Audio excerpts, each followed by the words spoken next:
What's up, everybody? This is your girl Pasha checking in with the Lounge Report. And I'm Kai.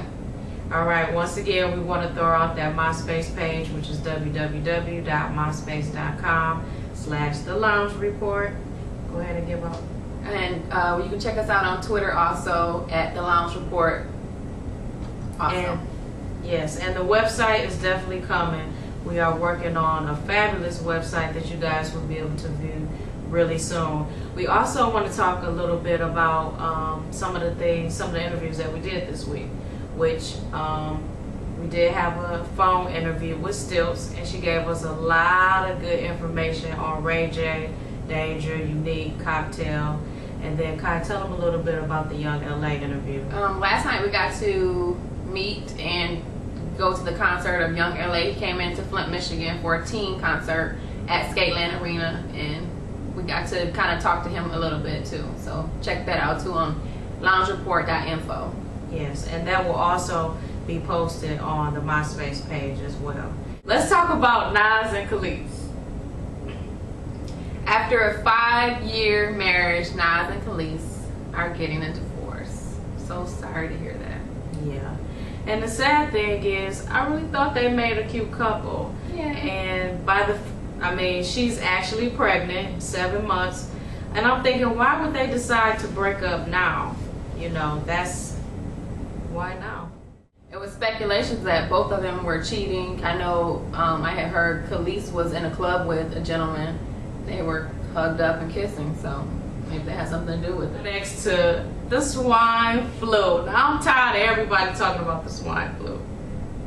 Well, it's a serious, situation. A lot of people are getting sick. I know there was 2 cases in Michigan, a couple cases in Texas, and actually one little boy actually died from swine flu.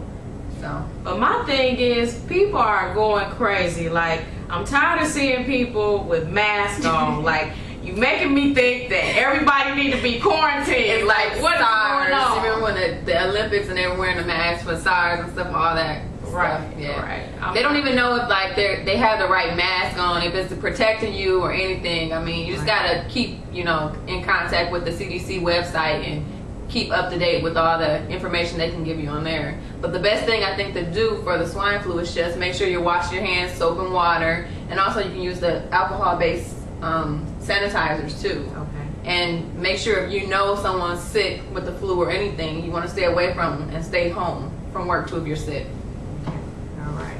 And on top of that, it's so many different things that people can catch. And I remember somebody on Twitter saying everybody is taking precaution against the swine flu, but people are getting AIDS every day from not wearing condoms, which is so true. So there are plenty of diseases that you can get. So you need to protect yourself in all kinds of ways. Don't just freak out because of the swine flu. And if I see you in the club with a mask on, I'm going to think you're crazy.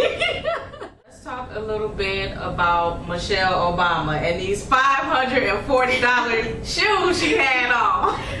Okay, not familiar with the designer or anything like that, but these look like some bowling shoes to me. And for $500, I think I could have spent it on something else, Especially we're in a recession. Come on, Michelle. Normally your outfits and everything is kind of reasonably priced, so I don't know about these $500 shoes. The shoes was, I don't know. They were cute, but definitely not $540-ish per se. So per se. Right. No, I saw the little shiny toe on the top, which was cool, but I definitely wouldn't have spent $540. Plus, she was known for being quite reasonable with her clothing during the campaign. And like I said, it's a lot of different things you could have bought. You could have got like a whole outfit for $500, Right. Those shoes I don't think was worth $500. Actually, I could have got 5 outfits. $500. Okay, I'm not gonna go there, but right. Yeah. Right. Speaking of the recession, well, before we talk about that, let's talk about Obama. His first 100 days, he hit that this week. Yay, Cletus! Hercules, right? I'm so happy to see a black man in office, but not only that, I'm happy to see an intelligent black man in office. I think that's the most important thing. No, he's not perfect. He's not ever going to be perfect, but I think he represents the United States so well, and he represents black people as a whole so well. What do you think? I think he represents us well, not just black people or certain minority groups or anything, but I think he represents United States, and I am proud to say that he is my president. Let's talk about King Magazine going out of business. See, I had dreams of being on King Magazine, just out there like that. Anyway, you know what? I've always invested in King Magazine, and it's really sad to see them just be defunct. I mean, I don't know. I think a lot of times people don't want to cut back. And if they cut back first, then maybe they could save their company or their business or organization. Because when they lose out, everybody will lose out, especially not having a job. But I think King Magazine was one of the best magazines out there. No homo, but the pictures that the celebrities and the females take on the cover usually look pretty nice. They were very tasteful most of the time. Right. All right, we're gonna talk a little bit about cyber stalking. Yes. Cyber stalking. Right. And if you have a Facebook, a MySpace, a Twitter, anything, you know that people will stalk you. And I don't care who you are. You don't have to be famous. And you don't have to have a butt-naked picture on your profile to get stalked either. I mean, if you have one person follow you on Facebook and they start to add you on each and every last thing that you have, Facebook, MySpace, Twitter, tag, and then they just start sending you crazy messages, that's the signs of cyber stalking. Yeah, like that is a little stalker-ish. Yeah, like Per se. Right, per se. We're going to keep it in that category, but still, it is very stalkerish. Now, I had a gentleman, he kept hitting me up saying, I know I'll never meet you. I know I can never be with you. Get off my page. Like, what is wrong with you? And sending your cell phone through like a MySpace message, that does not mean that we're going to call you. I mean, I don't even know you. Like, I'm going to give you my phone number by calling you, and then you're going to keep calling me? No. Cyber stalking. Right.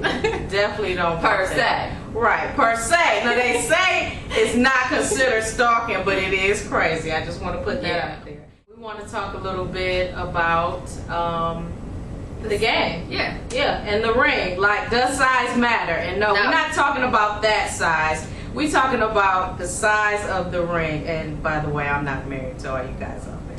And we're talking about the CW's show, The Game, with Tia Mowry and Pooch Hall on it. Last night, there was a new episode, and Melanie and Derwin actually got together, and he proposed to her and gave her a ring. And supposed to be a happy time. They finally got back together, but the ring was like a little baby ring, and Melanie was very upset, and she actually cried a couple times. So the question is, does the size of a ring matter? No, we was talking about size. Do you think the size of a ring should matter? No, I don't. Why? Why is that? Because it's supposed to be all about love. How you gonna depend your love on what size your ring is? You're not measuring the love on the ring. What you're doing is saying this: don't buy me a piece of shit, basically. No, it ain't even like that. It's supposed to be all sentimental value. You know, love is priceless. Before we end the show, again, we want to throw out the loungereport.info, also the MySpace page, www.myspace.com/theloungereport. Also, follow us on Twitter, twitter.com/theloungereport. Again, we checking out with the Lounge Report. We will see you guys next week. Hey, I think we're going to go to the casino. Check that show out tomorrow. We out. All right, peace. See y'all.